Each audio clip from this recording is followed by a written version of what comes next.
বিএনপির স্থায়ী কমিটির সদস্য হাফিজউদ্দীন আহমদ বলেন, জনতার রায়কে ভয় পায় বলেই নির্বাচন বাধাগ্রস্ত করতে পিআর ইস্যু সামনে এনেছে জামায়াত ইসলামী। বিস্তারিত থাকছে স্টাফ রিপোর্টারের তথ্য ও ভিডিও চিত্রে। সোমবার জাতীয় প্রেস ক্লাবে আয়োজিত এক আলোচনা সভায় যোগ দিয়ে এসব কথা বলেন তিনি।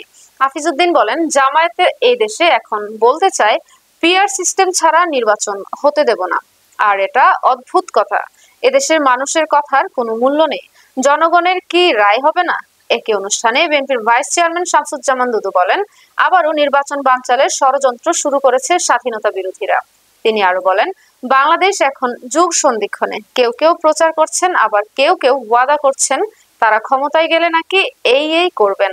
যারা মুক্তিযুদ্ধের সময় স্বাধীনতা যুদ্ধের বিপক্ষে দাঁড়িয়েছিলেন। আলোচনায় উঠে আসা খাগড়াছড়ি সংঘর্ষের ঘটনায় এ সময় বিএনপি স্থায়ী কমিটির সদস্য হাফিজ অভিযোগ করেন, ভারতে বসে ষড়যন্ত্র করে পাহাড়কে অশান্ত করছে পতিত স্বৈরাচার ভারতে বসে বাংলাদেশের বিরুদ্ধে ষড়যন্ত্র করে যাচ্ছে। তারা অফিস নিয়ে তাদের কাছ থেকে বুদ্ধি পরামর্শ নিয়ে বাংলাদেশে প্রতিদিন নির্বাচন পর্যন্ত সহিংসতা চালাবে। পাহাড়ে শুরু হয়েছে পুরনো খেলা। এই চট্টগ্রাম পাহাড়ে ভারতীয় পতাকা উঠত বহু বছর আগে থেকে।